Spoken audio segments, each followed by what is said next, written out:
Let's start. To go back and talk more about attention. It was too easy, I thought, that how clear I was and how quickly I got through the part on attention. And then I realized that I had sort of misread a whole chunk of it. Not that I'm taking back anything, but there's a piece of it that I just didn't put in. The easy part, just to remind you where we are, was to say that the the intellectualist uses the idea of attention in this double way, uses attention to break down the gestalt. Remember, for Merleau-Ponty, always the whole determines what counts as the part, but you can, by focusing attention on the parts, make them come out of the whole, and then see the lines of the Muller-Lyer illusion is equal, or the moon through a tube as the same size on the horizon as in the zenith.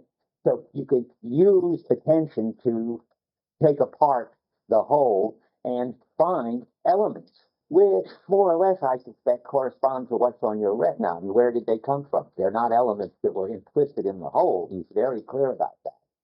It's the whole determines the parts. So when you break down the whole, there is something. Well, I presume that's where the constancy hypothesis may be right.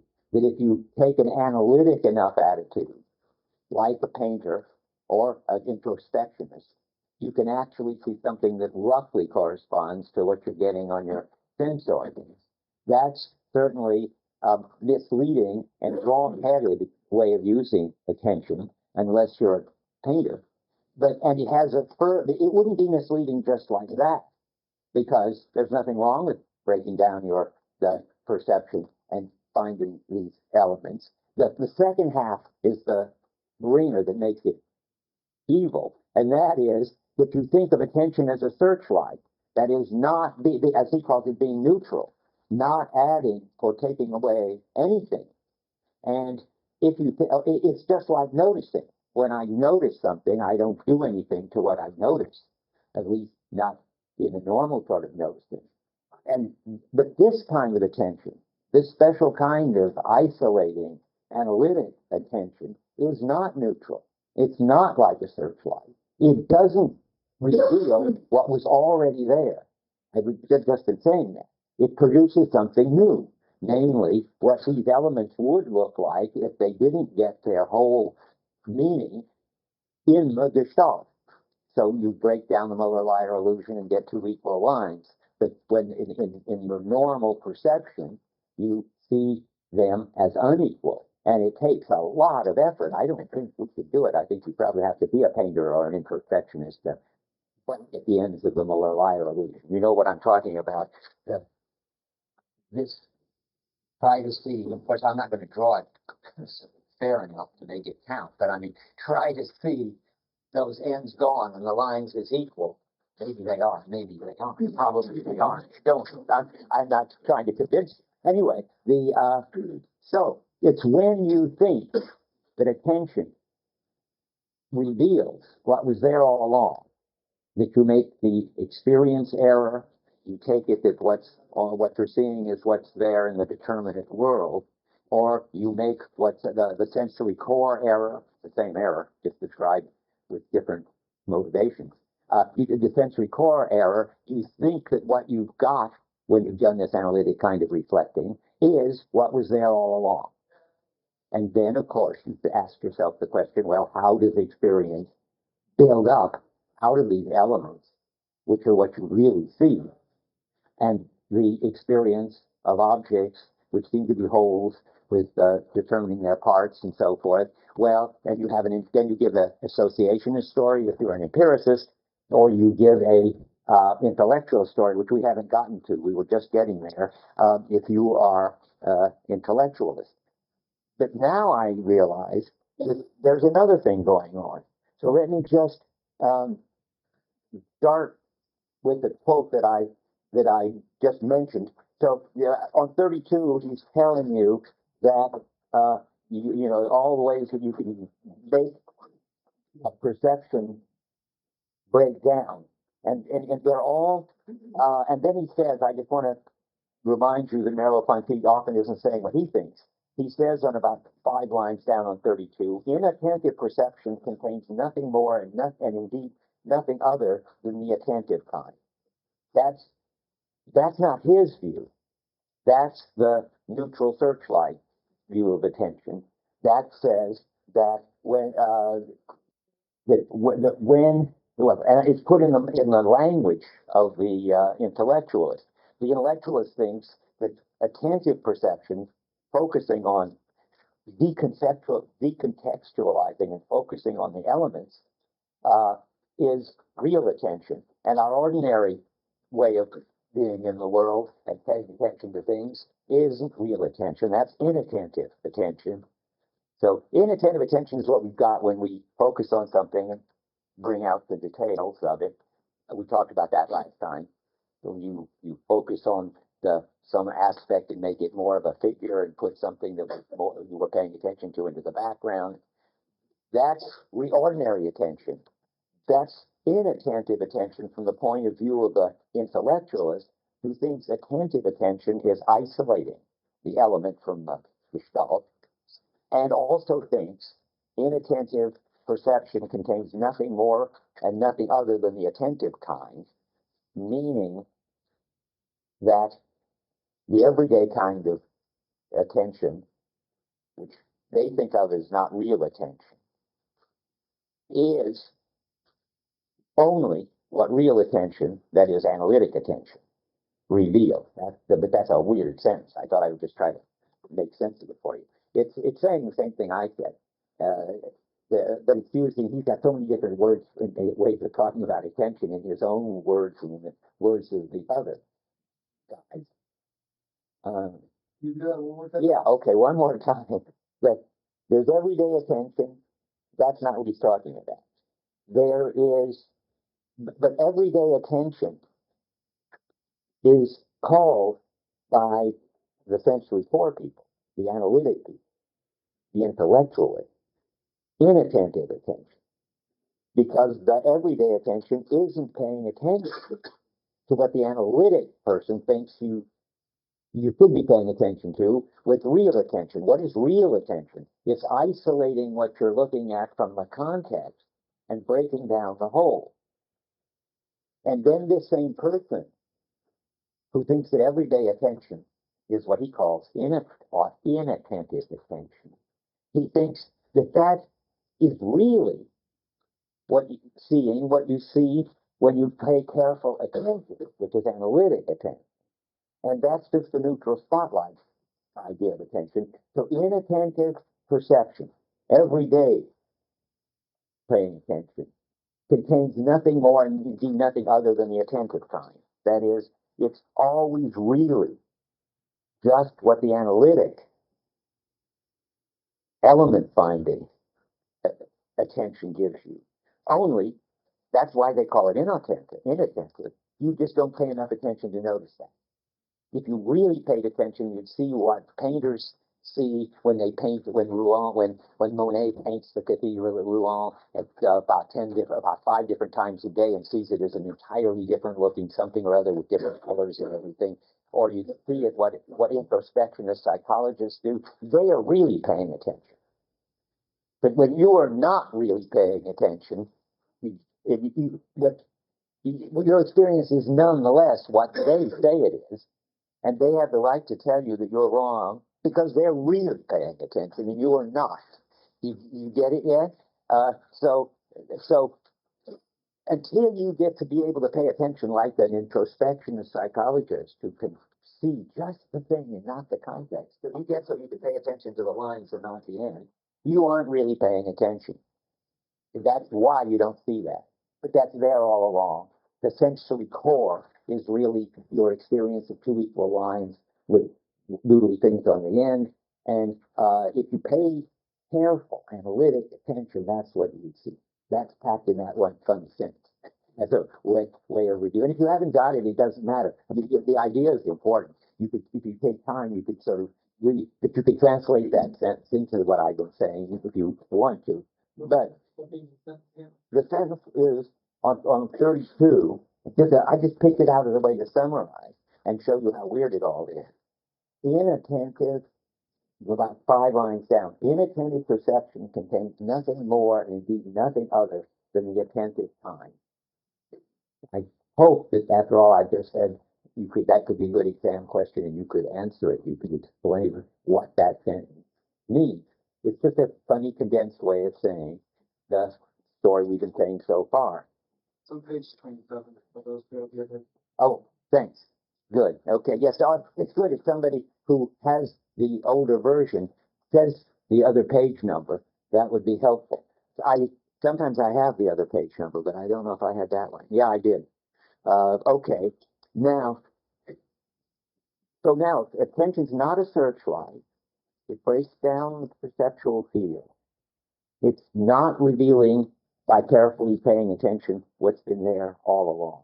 It's not neutral, and so forth. That's saying it again on 33. I don't know, you'll have to find it because I don't have the other page number in here.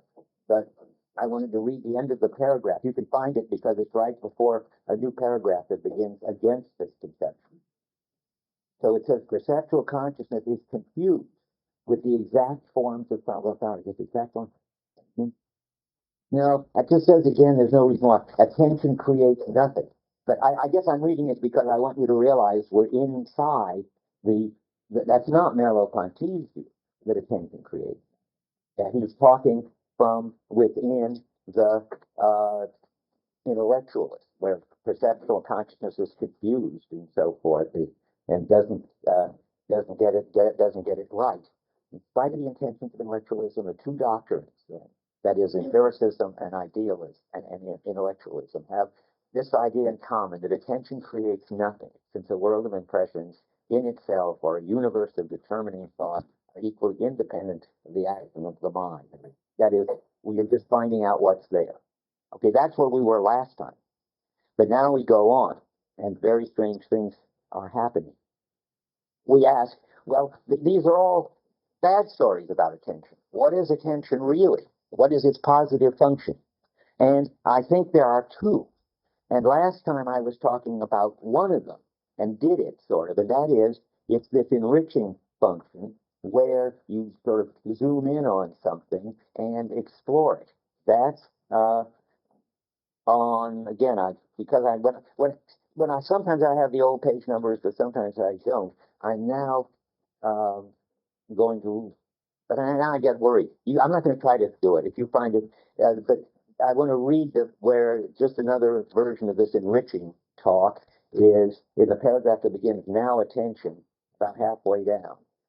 The miracle of consciousness consists in its bringing to light through attention phenomena which reestablish the unity of the object. Whoa, no. I mean, no, in the sense I shouldn't be reading that yet. Wait a minute. Now it's just in my notes. That's what I want to talk about next. But where is, interesting. I think I just wrote something wrong here. Don't worry about it. What this enriching function is the way that your attention is drawn to something because you're interested in it or looking for it, and then you respond by making unpacking the horizon. And I talked about how that on page 70 or is that what I'm looking for? Go ahead, where? Well, the one with the paragraph is now. Yeah. Yeah. Well, interesting. I got to look at that because I decided maybe that's one of the places where he's doing something different than I thought. That's why I stopped when I started reading it. Let's read it and find out. To pay attention is not merely further to elucidate pre-existing data. It's to bring out a new articulation of them by taking them as figures. They are preformed preformed only as horizons. They constitute a really new region of the total world. No, oddly enough, that is exactly not the same thing. That's why my notes confused me. There are two different things going on. But the positive use of perception is to bring out something as figure on a background. That's why this is so confusing and misleading. What I read last time on page 78 of this, which is for you right at the beginning of the chapter, Experience and Objective Thought. If you look, that's where I'll just read you. To see an object is to have it on the fringe of consciousness, or to, in effect, turn on the horizon. and open it up, become anchored in it, and so forth, exploring it. And if you close up the background and where you were and make it into a figure, and you plunge into it, and so forth. That's all that is well expressed in the. By the way, and maybe I'll go a little further than I did last time. I don't think I said this. He has this great difference between this kind of uh, positive role of attention, of bringing out what was on the horizon. When he says it doesn't happen in movies, he has this brilliant idea to every once in a while compare what he's talking about to movies, because movies don't have figure ground characteristics. And the film is like the retina. It's just got some determinate something on it. So he'll say later that when a train comes at you in a movie, it looks like it gets bigger and bigger very fast, because it's just the movie is just registering the size of the projection on the through the lens onto the film of the train, and it's very different than our normal experience of trains. Well, here he's saying that and this is really quite amazing. I'm going to read this. When in a film the camera is trained on an object and moves nearer to give a close-up, we can remember that we're being shown the ashtray or the actor's hand. We do not actually identify it because the screen has no horizon. What is that? I'm now on page 78 of the book you guys all have, I hope, about 15 lines from the bottom. Okay, and that's the story which we sort of focus in on the ashtray and make it the center of our attention. This is our kind of attention. And put the previous theme, let's say, of the person smoking, into the background.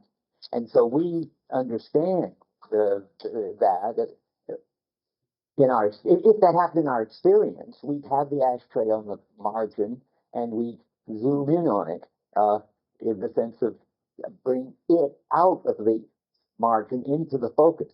But the camera, I mean, I don't know what would happen if the camera zoomed in on it. He doesn't have zooms. It'd be interesting to figure that out. I don't want to do it in front of you. It wouldn't work well. We wouldn't be doing what we're doing. Even if it zoomed in on the ashtray, you'd have to figure out that that's the ashtray, which was there in the picture before, but not at all something you were noticing on the horizon. You wouldn't, you'd have to associate it. How does he put it? You'd have to figure out. You'd have to remember that there was an ashtray there, and now that at the edge of the picture, and you'd have to figure out that it's the same ashtray that you now see in a close-up. Yeah, zooming in on it. You now see in a close-up a cigarette being put out. That you could figure that out. Movies work, but that's not the way we experience it. Okay, so all that's supposed to be one kind of positive function. What I'm calling enriching it, or having your attention drawn to something, or unpacking it, as he talks about it sometimes. Now, but there's another one. There are really two functions. You go back to 31. In a quick way, gives you a hint that this is coming. 31 is way back at the beginning of the attention chapter, in the second paragraph. He just says in very brief, about 10 lines down, in order to relate it to the life of consciousness, one has to show how a perception awakens attention, and then how attention develops and enriches it. Now, that I misread, I misannounced. I mean, that doesn't tell you what I'm about to tell you, but I'm going to show you there's two senses in which it develops and enriches it. We just talked about the one. By focusing on the ashtray on the margin and burrowing into it, taking it up as your whole interest.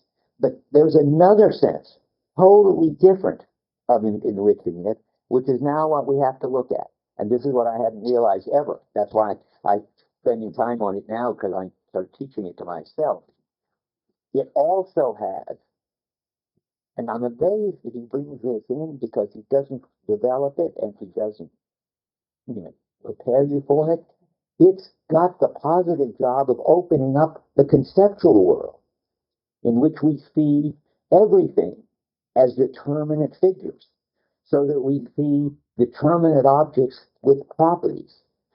That's another role of attention, a positive, important role of attention. such that you can pay attention to this lecture. There are three ways you can pay attention to it, really. You could pay attention to it as trying to see it like an impressionist, break it down into its visual elements. You can pay attention to it by getting really interested in it and sort of burrowing in on it and unfolding it. Or you can observe it as an object, a stable object with a certain shape and size, with an object with qualities. And it's important to be able to do that. And it's something we do.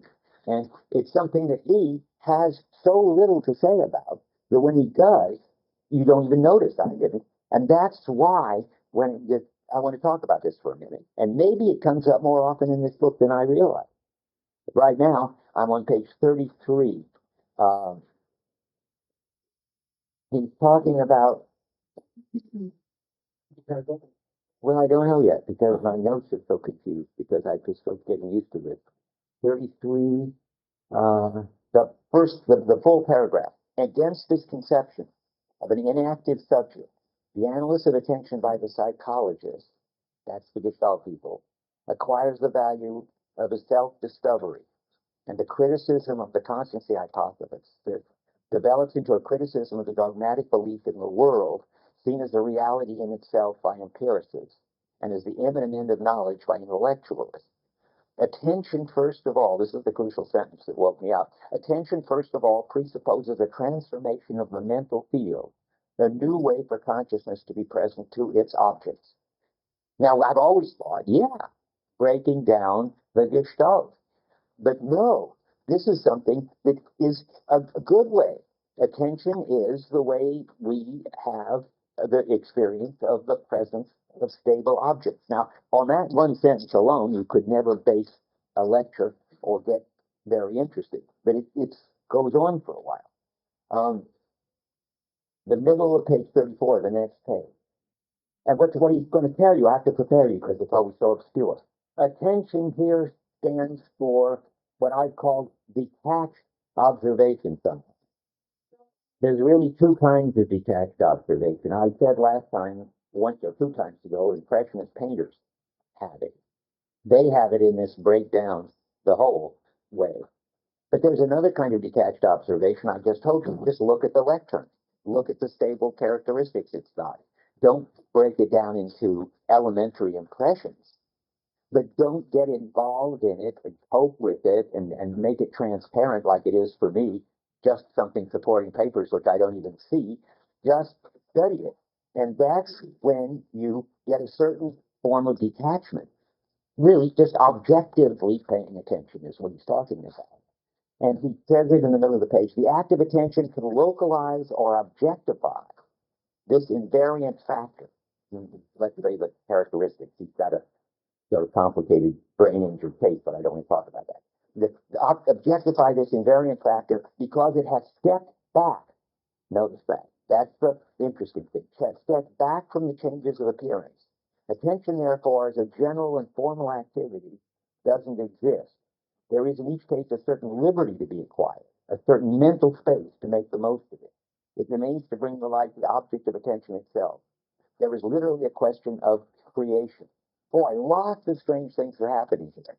You step back, you actually bring to light something about the object. But this is not like the sensory core theory carried up to the level of objects. It isn't as if you see the object as it really. It isn't, if you really understand perception, it isn't that you think you see the objects as it just is. You see that you have created a new way of organizing your experience in which stable objects will now appear to you. That's this creation. It's not, here's a good way to put it, it never occurred to me. That the bad attention, remember when I say bad, I don't mean you shouldn't ever be an impressionist or a Gestalt psychologist, but the misleading kind of attention is a destruction of something. It's a destruction of a global whole into its elements. This kind of attention is the creation of something. It's the creation of the everyday stable substances with properties that we normally experience and which we think are just there all along, and that we are just open minds, that open heads that see them. But he wants to give you a story about how you manage to stabilize your experience into this new form in which I think you could say, and this is where the quote about figure comes in, everything is figure. You manage to make the qualities and the shape and everything determinate. And then, you'll hear more about this later, you get the retroactive illusion that you're just an empty head turned toward a completely determinate world. Whereas in fact, you have to compose the text. Twice you compose it. Once you compose it into the figure ground objects of whose, all right, let me think how to put this, which you're involved with, and have all kinds of characteristics like attractive and repulsive, and they're tending towards, they draw you to get a better and better grip on them. The whole what Merleau-Ponty is really interested in, our involved perception of the significance of things as we cope with them. That's one way we compose the world into significant, useful affordances, to use the gift. And now we're talking another way we compose the world, into stable objects, which we're able to contemplate and look at the determinate characteristics of and develop a science about, and so forth. And oddly enough, that's what he's talking about here. I'm willing to bet on it, partly because it's a new kind of creation that you get when you step back. Notice that. I'm making a fuss about that because it isn't stepping back that gives you affordances. You got affordances when you're about to go out the door and the floor affords support, or when you're hungry and the food affords eating and you find your arm going out to the food. That's the level that Merleau-Ponty is interested in. That's the absorbed phenomena. But lo and behold, you can, and he better say this, step back somehow and see objects that don't afford anything, that are just stable substances with properties. And that's what he's talking about, I swear. Okay. But look what he says, step back from. Okay. The changes of appearance. Mm-hmm. Well, It sounds like engaged. good. Okay. I buy that. Like something which you think is only achieved through a different kind of. Okay, I'll buy that. I need a better place. I'll look for a better place. I think we'll find one. Because the reason that happens is because he's doing this in terms of the brain injured people who can't get a distance from their sensory field of experience. And so it keeps shifting whenever they shift their attention. And this gives you some way of stepping back.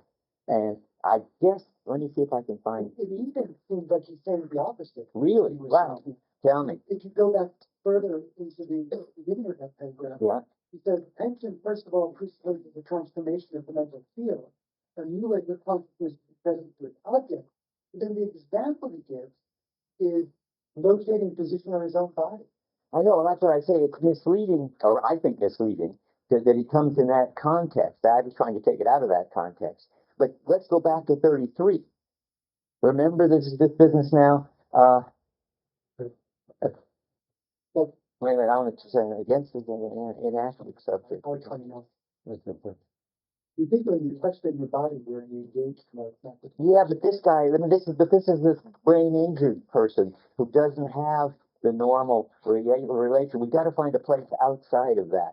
But until we do, I haven't made my point. So let me try to find the place where I can. Well, I mean, it sort of cuts both ways on 33. He's about 6 lines down. He says, attention, first of all, presupposes a transformation of the mental field, a new way for consciousness to be present to its objects. Now, that's what we're trying to understand. What is this new way? And now let's see if on 35, the paragraph that begins now, attention, I want to say I think this is, now I want to claim that this is the kind of attention I'm going to talk about now that gives us stable object. Now attention has to be conceived on the model of the primary acts and secondary attention, which would be limited to quality. Knowledge already gained with once more identified with an act, with once more with acquisition. Now I don't know what that means, but I'm not going to try to stop and ask myself. To pay attention is not merely further to elucidate pre-existing data. It's to bring about a new articulation of them by taking them as figures in my knowledge. They are performed only as preformed only as arise. They constitute in reality new into the total world. It's precisely the original structure which they introduce that brings about the identity of the object before and after the act of attention. Now, I think that's got to do with getting these qualities. But once the color quality is acquired, and only by means of it, do the previous data appear as preparations of this quality. Once and so forth. Now I'm still looking for what to do. Skipping down, the miracle of consciousness consists in its bringing to light, through attention, phenomena which reestablish the unity of the object in a new dimension as at the very moment they destroy it. This attention is neither an association of images nor the return of the self of thought already in control of its objects. That's empiricism, it's intellectualism. But the active constitution of a new object makes explicit and articulate what was until then presented as no more than an indeterminate arises. Well, I don't know yet. And you can see why anyway, you can see why it's confusing. Which object is he talking about? He could be saying, well, aha. I'll tell you why I think this, and I'll let him talk.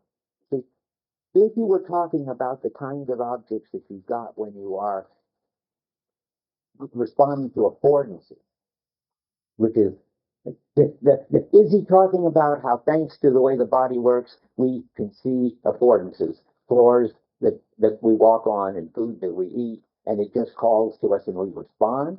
Or is he talking about the way we see objects when we're seeing them as substances or properties? Well, I think what I thought this morning, and I certainly not ready to give it up, is that attention must have to do with seeing objects as objects. You're not attending to things when your arm goes out to them to eat them, or when you walk out the door and the floor affords stepping. You wouldn't put the discovery of affordances in the chapter on attention. Affordances are exactly what show up for you when you've got your mind on, getting to work. The floor, with its affording walking, doesn't get your attention. When I'm lecturing, the last thing that has my attention is the lectern and its properties. But I think, and so the question I asked myself this morning was, why is he bringing in this talk under attention, since I've always thought he was only interested in affordances? Okay, yeah. I think what he wants to emphasize is that attention is, like, there's kind of a good sense of attention. Yeah, I'm trying to get that. It's happening all the time more. Right. And I think what he wants to say that, he says here, the first operation of attention is that to create for itself a field. So it's a phenomenal field that he wants to get at. And it's, and there is this phenomenal field in both. So that's why I think that's why he mentions this peculiar case of the person you're being stimulated, right? Because there you're getting the kind of sensations without the field, because the person's messed up. Okay, good. But when you do create the field, it looks like it's a question of stepping back and creating something new with and figures. You think that's all the coping story? No, but even with that, there's a field. That's the point. Right, there has to be a There's field. a field when you're coping, there's a field when you're making a scientific observation. Okay, and why would attention be necessary to create the field? Why would you call that attention? A lot of people want to talk. Let him talk. I'm sorry, I've been filled up. You wanted to say something a while back, right? Or did I imagine? Oh, I was wondering if you think that, like, the dose of intentionality within that representation finds very verbal and floating around. Intentionality. Well, I mean, I don't want to talk about that. Not no people like within that. No, I don't think that's floating around. No, I don't think that's. Although I can see why you say that, because when if we were giving giving a description of objects somehow independent of our purposes and so forth, then maybe. But now that only would make me confused, right? this is more of kind of question about how you want to think about it. If you think about the process by which you become capable of skillful coping, let's think from Klein example of learning to swim, there's a point in the process of becoming capable of swimming where you thematize or intend to do that aspect of swimming, like how to breathe. Yeah, that's how you have to do it, right? And it seems that there is some continuum there between the way you focus in on the actual kind of techniques of using the body, posture, and then gradually over time it begins to fade into the background and constitute kind of the phenomenal field of the same activity. Maybe. I mean, I don't want to do it in terms of coping skill if I can help it, because he's talking about proceeding right now. And in proceeding, you don't start, with the rules and the features. Now, don't let me, that doesn't make me happy either. I'm sorry. I just got to I got to suffer this through on my own. Yeah. The part of the context where we are speaking about the self is introducing the capacities of the self that gives quality. So that is to get more something to a double thing, but it's really coping into I know he goes into the learning to see colors, and but I don't think the learning to see colors is the crucial thing here. Let me find my quotes, and then you guys can come back with your quotes. I want to. Why do I think this? Where is my list? Okay, on 34, on 35, the figure quote. I want to say it creates an experience of the objective perceptual world. 36 to, if this doesn't fix it, I'm in bad trouble. So let me see. The paragraph begins. Well, it's right before the paragraph that begins. Intellectualism sets out. Okay. So now I'm going to read this and see whether it helps me or not. Gestalt reflection makes us put the world of the exact back into the cradle of consciousness and ask how the very idea of a world of exact truth is possible. This is in this attention section. And that seems to fit what I want to say. And look for its first appearance in consciousness. When I look quite freely and naturally, the various parts of the field interact and motivate the enormous moon on the horizon. And then he goes back to the beginning part of the experience. But consciousness must be faced with its own unreflected light and things and awakened to its own history, which it has been forgetting. Such is the true part of that philosophical reflection has to play, and to arrive at a true theory of attention. Now, I read that to say a true theory of attention has got to explain how we get from the holistic stuff like the moon on the horizon to a world in which there is determinate exact truth. What's this idea of the world of exact truth becoming possible? It's the he just wants to clarify how we get the prejudice of a terminate being. And Yeah. there's something to it. Right. And attention seems to have something to do with it, Yeah, I think the very book that is the beginning of the one. Okay. When he talks about the model of the primacy of acts, I guess that would be focus. Yes. Where? Now attention has to be conceived on the model Okay. of these primary acts. Then secondary attention, which would be limited to recalling knowledge already gained, would once more identify it with acquisition. Pay attention not merely further to elucidate pre-existing data. It is to bring out new articulation. So, I mean, then you get that's your quote. Mm-hmm. I just think that he wants to say that there is the attention of our scoping, which creates a phenomenal field. And that within this field, a transformation can happen when I make a scientific observation. Okay, but not even just any old observation. It doesn't have to be right. I observed this thing here that has these properties. The objective for Right. that he wants to get at. And so now he feels like, aha, now we can account for how he got the idea of the prejudice of determining. That's right. But I think we're saying the same thing. What he needs to explain is why we think that there's this objective world that has these utterly determinate properties, when the perceptual world never has complete determinate properties, and he wants to attribute that to a certain kind of attention. That's what I think. It's the kind of the result of. Right. Well, it's the result of yes, of a certain kind of attention to see stable, determinate objects, which then we inevitably, that's another piece of the argument, make the mistake of thinking we're there all along and explain why we saw them. And then if you throw in the experience there, you try to explain perception and attention from this objective scientific And way, you can't do that. and you give up. That's That's right. hope with it. But at least what I'm trying to see here is, and I think it's here, is he has to have a story about why we do see objects with determinate properties. And I think he's putting it in here in the attention chapter rightly, because we do have a way of paying attention to things which turns them into objects. And he needs that to explain why people overlook the level that he's really interested in. And what's the level he's really interested in is affordances, you remember. Our normal way of perceiving is not to look at things, observe them as objects, but to cope with them and respond to their solicitations. That's, right? But yeah, but he doesn't talk about affordances or solicitations yet. What he's focusing on here is the whole tension between the determinate and the indeterminate. Right.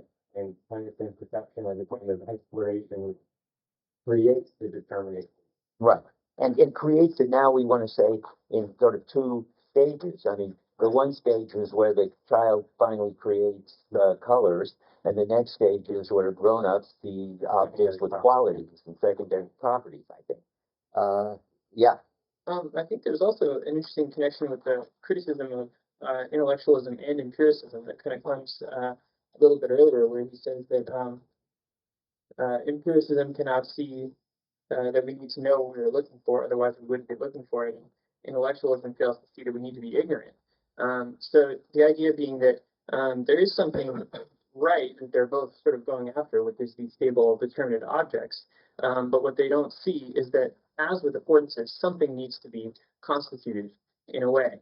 So I think he's sort of acknowledging, like you said, that there is this determinate object that we need to take account of, but really it all leads back to what he's going to say is more. That's right. Yeah, he wants to explain. We both, let's remember, both the empiricists with their impressions, and if we ever get there, the intellectualist who also has the same view that there is some determinate something or others which we have to put together and give meaning to, and then we have to explain where they got this idea. And then he's got this twofold story. Well, they got this idea because we have a kind of attention which makes objects appear to be completely stable and determinate with fixed qualities.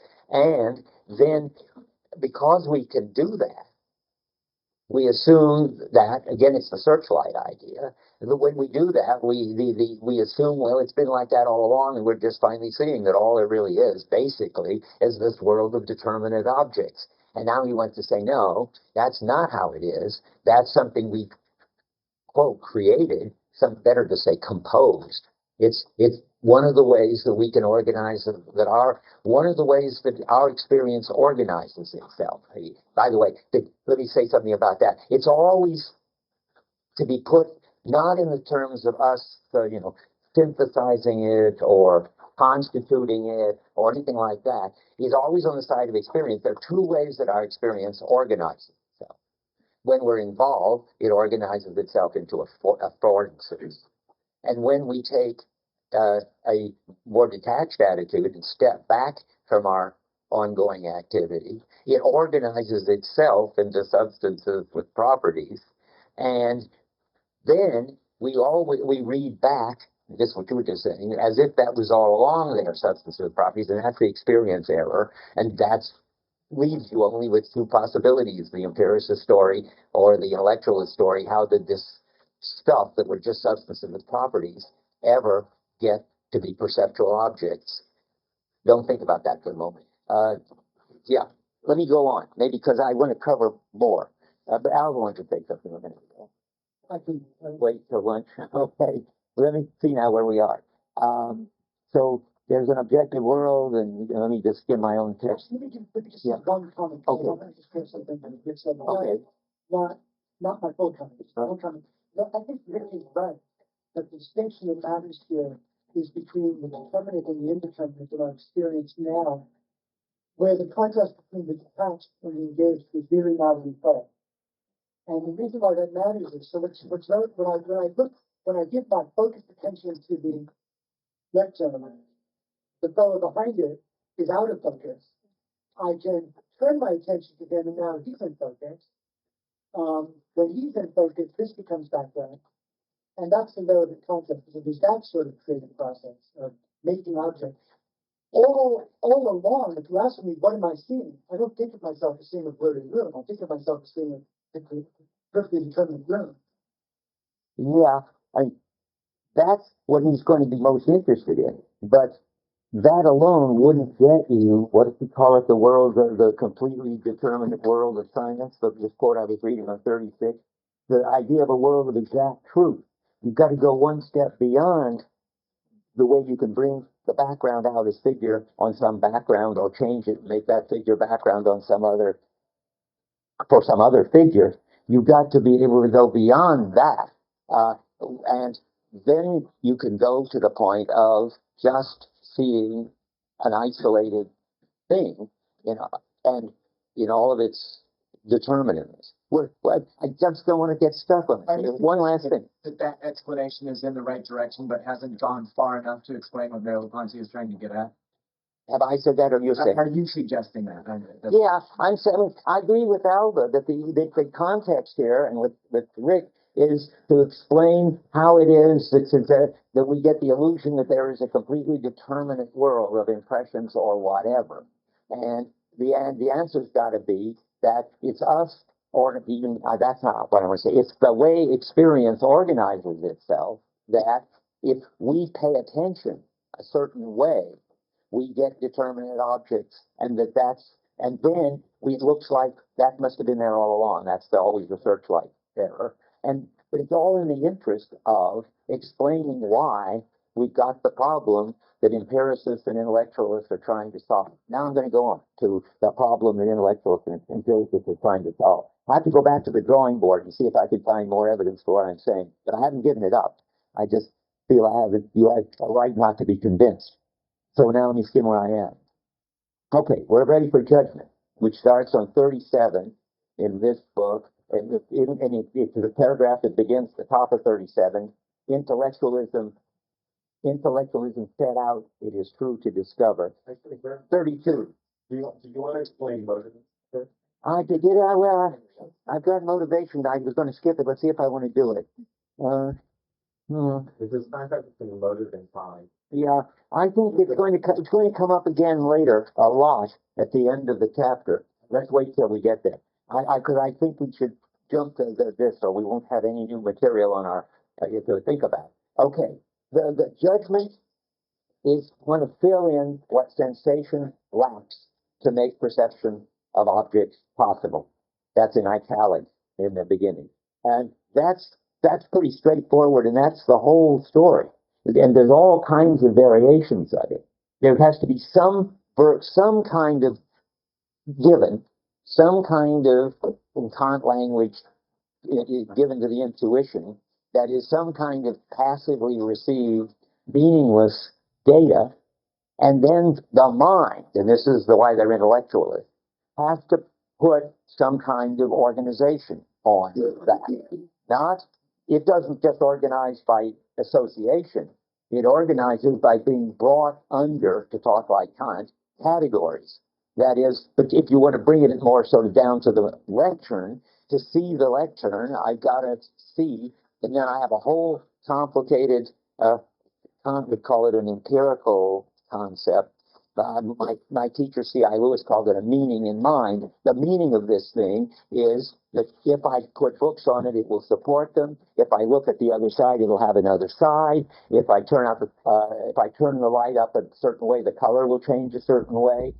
You've got a whole mental construct that you put on the basic, minimal, meaningless experience, and then you can experience it as something or other. And it doesn't matter here whether it's a lectern that affords putting papers on, or a lectern that's got certain properties. The whole thing is to get any kind of perceptual object out of the basic stuff. Now, I wanted to sort of fill you in how sort of manifold this is. I mean, the basic stuff could be something like sense impressions. Did they need to be organized by these categories or meanings in mind? And what C.I. Lewis thought the basic stuff was indubitable data like seeming to see a lectern. And the seeming to see a lectern had to be filled out by, if I do such and such, I'll seem to see the other side. And if I put pages on it, they will seem to be supported. And he did it all in terms of seeming because he was still believing that there had to be an indubitable given. And then there's Husserl. Husserl got himself into the very interesting position, very sensible and logical, that if order is going to be put in by the mind, what's it going to start with that needs to be ordered? Well, Kant had this mysterious notion of a synopsis, which was prior to a synthesis, which gave you the minimal spatio-temporal ordered something or other. But Husserl doesn't have that. He gets the notion of what he calls hyletic data, which is completely unstructured matter, perceptual matter, which you have to get the right mental set, concept to, he says, noema, to bring it under. And there's lots of sort of Husserl in the background in this chapter, because he's the intellectualist that Merleau-Ponty is most sort of trying to overthrow it. I'll give you an example from Husserl because it sort of helps. What would it be like to have this minimal data? Well, my favorite example is think of what happens if you think that you're about to get a glass of milk and you get instead a swallow of water. Then it isn't as if you simply switch over and say, oh, milk, I thought it was going to be water. You get this sort of experience in which you just don't know what is happening to you or what's in your mouth. And then you switch from the mental, from imposing on it the noema or the concept milk to imposing on it the concept water, and it all falls into place. But in that moment of was the hyletic data. And the hyletic data, there's nothing you can say about it except it sets boundary conditions. It won't accept being taken to be milk if it's water, and it won't accept to be water data, and it won't accept to be taken as water data if it's milk data. There is some boundary on what you can take things as. But any structure that you give it, that's your mind putting on the structure. That's what Husserl calls constitution.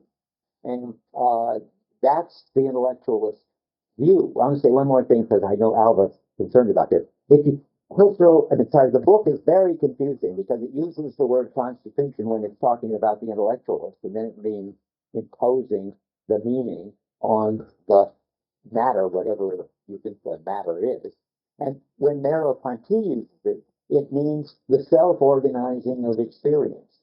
So it constitutes itself into a figure on the ground. And it's very misleading. If you've got to always ask yourself, is this constitution being done from a two-level stack? If the constitution is being done by the mind, you certainly got an intellectual. If the constitution is being done by the body, then you have a complicated question exactly what that amounts to. What sort of understanding does the body have that it brings to bear on the data? Because it could just be, like in C.I. Lewis, what you're bringing to bear is if I move such and such, then such and such, and if I move such and such, then such and such. That would still be intellectualist from Merleau-Ponty point of view. You only have a right to say from a Merleau-Ponty point of view that experience constitutes itself as such and such. And it turns out that's correlative with the body, and we'll get to that. But I think it's important at this stage just to pay attention. I'm always trying to give you guidelines for not getting lost. Here's the Constitution talk guideline. And there's a whole lot of talk about Constitution at one place. Okay, well, on 46, which is just in the middle of nowhere, I'm afraid, for you other people. Maybe I've got it in my notes in other form. Well, I'm just going to read it. He's talking about analytic reflection breaks the world in itself. Breaks with the world in itself. 38. Since it constitutes it through the working of consciousness. But this constituting consciousness, instead of being directly apprehended, is built in such a way as to make possible the idea, and so forth and so forth. Constituting consciousness is the intellectualist account. But here on page 44, and this is so confusing, here he's going to do his story in his Constitution, about 15 lines from the bottom of 44 for me. We shall have only an abstract essence of consciousness as long as we refrain from following the actual movement by which it resumes its own operations at every instant, focusing and concentrating them on an indefinable object, gradually passing from seeing to knowing and achieving the unity of its own life. We shall not reach this constitutive dimension if we replace the plenary unity of consciousness by a complete transparent subject, and so forth and so forth. There he's ready. This does two jobs. I think it tells you that he wants to go from you can go to seeing and then to knowing, and that's the two things we were talking about. And both of them are constitutive in his sense, self-organized. But at the bottom, he starts talking about the other kind of constitution. Let's see, let me just go on. The intellectual process of self-discovery doesn't penetrate as far as this living nucleus of perception, because it's looking for the conditions which make it possible, without which it would not exist, instead of uncovering the operation which brings it into reality, whereby it's constituted. Now, that's still self-organizing. Let's see if I could find a constitution which is fairly. Well, he talks about, on the previous page, about 15 lines down, the domain of the constituted and not of the constituting mind. When he talks about constituting mind, that he's not talking about the way experience achieves its own unity, organizes itself. He's talking about the way the mind imposes order. Now, let me go back to the intellectualist is talking about the way the mind imposes order, and that could be order on sense data, it could be order on feelings, it could be order on hyletic data, but whatever it is, it's some kind of order which exists independent of this stuff and which is imposed on the stuff and puts it together. And the mental one is the one we want to focus on, because the sense in which the body might or might not do that is too complicated for us yet. So now I want to see where we are. Well, I like this passage. Remember, this is why I keep saying it's an antinomy, the intellectualist and the empiricist. Right after the italics about judgment is what sensation acts. It adds to what sensational acts to make perception possible. He goes on a little later. Analysis is dominated by the empiricist notion, which, however, is accepted only as the boundary of consciousness and serves merely to throw into relief a power of coordination, of which it is itself the antithesis. That is, the power of coordination is this mental power, and the power of just association is the other. Intellectualism thrives on the refutation of empiricism. Analytic reflection makes its position firm by carrying to their logical conclusions the realist and empiricist thesis and validating their opposite by showing their absurdity. So so now we're going to get these people who are going to reduce to absurdity the idea that we can get the blind intuition, as he puts it in the next paragraph, could ever get you anywhere. That you've got to have a concept, and that judgment is applying these concepts to the given, whatever the stuff is that you're supposed to be organizing. And then perception becomes, as he says, this is before that big footnote. Perception becomes an interpretation of the signs that our senses provide in accordance with body stimuli.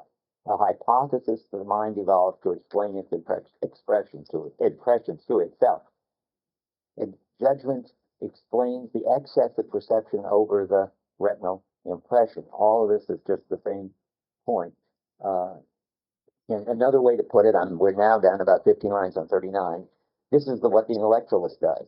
We, the intellectualists, construct perception instead of revealing its distinctive working. We miss the we. It's very confusing, but it's not him and us. We miss once more the basic operation which infuses meaning, sens, that's significance, into the sensible, and which is taken for granted by any logical mediation or any psychological causality. Logical mediation is intellectualist. Causality is association. And psychology now doesn't mean Gestalt psychology, it means behaviors.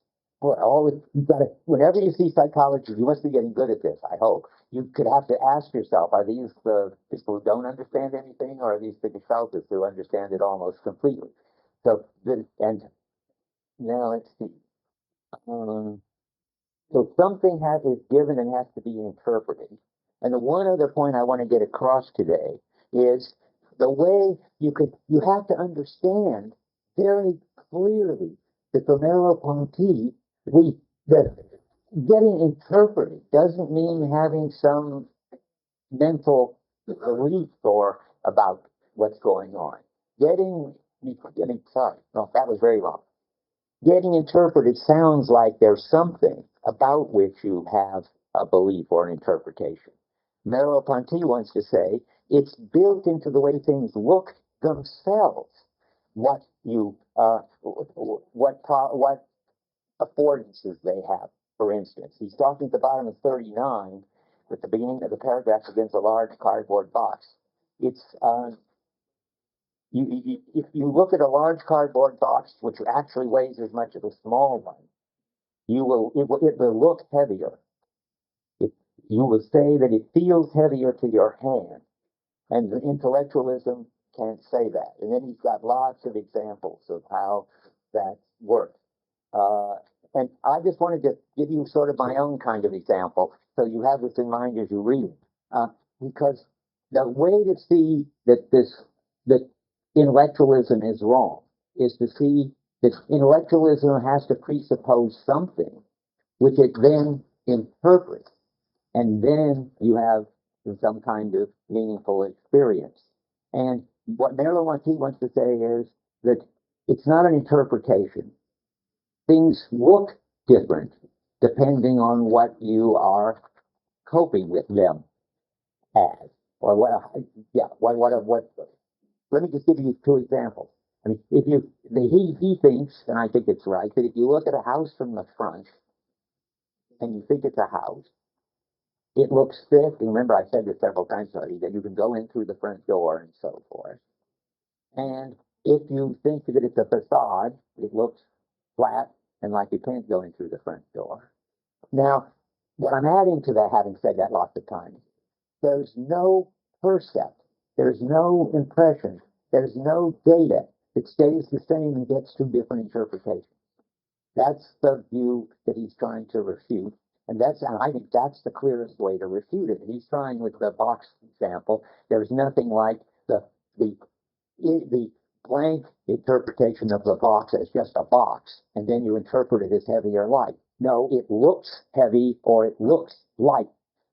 And now, I don't know if you believe this about the houses, but I'll tell you how I came to believe it. I mean, I remember the day that I was switched out of being the C.I. Lewis follower, who would have said, well, it's got some particular look, and then you interpret it as a facade, or you interpret it as a house, but your interpretation doesn't change how it looks.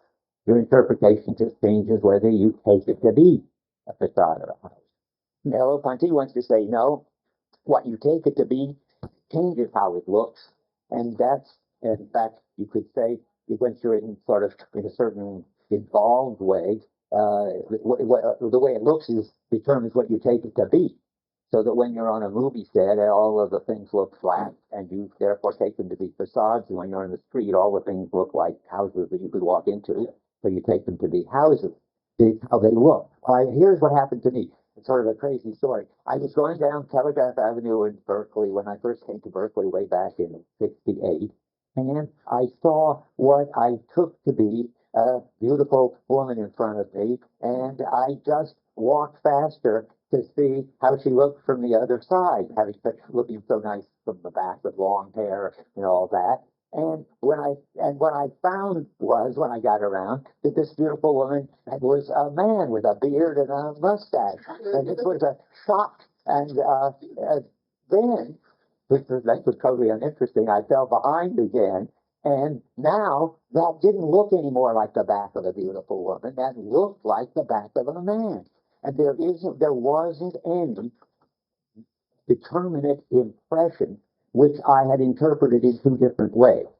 That's when I saw that Lewis was wrong, and when I saw that Merleau-Ponty had a very important point that we had to pay more attention to. And you can make up interesting stories, which I think are important. How did the back look different? Well, I don't remember Merleau-Ponty talking about this, but I worry about this. I think it's because the shoulders now look important to me, maybe more than the hips and stuff like that. You can make it. It's what stands out as significant. So with a house, I think if it's a facade, you'll see the sort of blank glitters on the windows. Whereas if you think it's a house, you'll think you see the furniture inside the windows. You'll pay attention either to the glitter or to the furniture, depending on whether you think it's a facade or a house. So it isn't magical. But it looks different. It isn't as if you just interpreted it that way. And that's okay. Now, having said that, we want to get back to so there isn't a given that gets interpreted. That's where we are. When we're at the top of 39. It's not, perception is a hypothesis which explains the impressions. Because, I'm just going to repeat my point once more because I think it's so important. There is no neutral impression that is there both in the back of the man and in the back of the woman, or in the facade in the house. So it can't be that we are interpreting this, our mind is taking this impression two different ways. It can't even be, I think, but I say this is a difficult question that I'm not ready to talk about yet, that you can't even understand what he means by the body as something that manages to take this impression in two different ways, because he thinks that if you think there's any impression at all that gets interpreted by the mind or the body, you've already made the mistake. So, but he's interested in the intellectualist view. He hasn't really thought about, I think, but I think it's a great thing to try to think about. When you bring in, how you bring in the body will make a big difference in this. But I'll do that later. Let me see now. I want to do 39. We just did 40 at the bottom of 39. So that's the cardboard box story. Okay, we've done that. And now we're going to go on to, well, I just like this phrase at the next page. That he says we have to apprehend an immanent sense in the sensible before judgment begins. That's just another way of saying it's not a neutral impression that gets judged one way or another by being brought under one concept or another. There's already a meaning, and that's rock bottom. You can't get behind that. Now let's see, there's another one I wanted to show you. Okay, at the top of 45, I don't know how I'm going to tell you all to get to that one. Well, no footnotes either. I don't know, maybe you'll find it. It's right back where I talked about constituted, where I said that it's self-organizing. Right after that, right after where I read that there's operations which bring things into reality, whereby it's constituted. What constituted now means, it's the place I was reading, remember, organized by itself, not given a meaning. This is the anti-intellectual. His view. In actual perception, that's his view. Taken at its origin, before any word is uttered, the sign offered to sense and the signification are not even theoretically separable. That is, you cannot carve out anything in common between the back of the girl and the back of the guy, between the house and the facade. You can't find the part that needs to be interpreted and the part that's the interpretation. That's his basic view, and he just keeps hammering away at it. I don't know if I need to tell you anything more, just a second, but I got 3 minutes, so I'll try. Well, I was going to tell you some things, maybe I will, about what not to pay too much attention to. Let's try that. I'll tell you things for the last 3 minutes to help you with your reading. There is all the sort of criticism of Gestalt psychology, talk at the end, but about 5 pages in from the end, when intellectualism took over the naturalistic notion of sensation. This was a paragraph that begins after that long footnote on Descartes, which I said you didn't have to read. Remember, I said you didn't have to read the whole Descartes thing, which goes from 48 to 53. And at the top of 53, you really ought to start reading again, but not with the kind of concentration. Because what he's doing, he says, conversely now that psychology discards the notion of sensation and so forth, and brings it and has a criticism of the constancy hypothesis. Of course, that's Gestalt psychology. Then he has a lot of criticism here of Gestalt psychology. And that's something, since you don't know Gestalt psychology, I don't think you have to worry about it. And it's got to do with whether they believe too much in causality and too much in the real world, whether they're looking for a causal basis of the Gestalt phenomenon. So you can skip clear up to the end. Well, why do they have to? You think they should read that? I think it's very important to see that Merleau-Ponty is not just a Gestalt psychologist. Okay. And that his criticism doesn't have well, basically the metaphysical consequences that will come out later. Okay. Like Granted, it will come out later. Rick is right about that. But read it in a way, don't get too worried about it. I mean, we want to agree about that, because you not knowing Gestalt psychology, you can't even detect it. Well, yeah, he knows a lot about Gestalt psychology. He's got a vested interest in this. He's got stock in Gestalt psychology. I think that the Gestalt psychologist shouldn't do anything wrong. That it just discusses. Yeah, but so is Gibson, for instance. well, no, Gibson's different. Okay, well, yeah, but Gibson is what the Gestalt psychologist should have been. Right. And that's what Merleau-Ponty should be saying. But they should have been by separating out what they got wrong. Yeah, oh yeah, but Gibson's a naturalist anyway, though. See, there's no woo. We got to talk about that. The first chapter of the book. Okay, never mind. Let me go back to reading the one thing at the bottom of 56, which is 3 pages from the end of the section, which you now, according to Rick, and I think I will go along with him, you could be. Let me just tell you, by the way, remember that, did I tell you not to read 36 to 39? Or no, not to read it, but that it wasn't, did I get you to the list? Another place where it's not Merleau-Ponty talking, so let me tell you that. In the middle of 36, it's where he starts with "If the moon on the horizon," till so forcibly brings out. That's about 20 lines there, where suddenly it switches into the not his view of the text. And I want to say something else too. Let's see. Yeah, and all of 37, 38, and 39, up to the bottom of 39, up to the large cardboard box, is him getting inside of and explaining the intellectualist position. So you should read it for sure, but you shouldn't think that it's his position. That's very important. And one more thing about that, and then I'm going to go on. I told you that you could skip 43 to 44. The not being him really begins on 42. Starting with the paragraph, it is true that at the bottom of 42 to the middle of 44, where it says negative power of reflecting, that's not him. I was told by so many people that it was helpful to tell you this that I figured I'd better go on telling.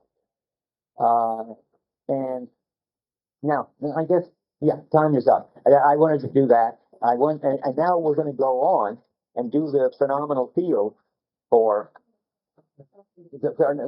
where are we? You're supposed to read up to 59 today, and that's what I got. And now we're going to go on and look at the part called the phenomenal field for next time. The reading is pretty short, but you need a short reading now. Okay.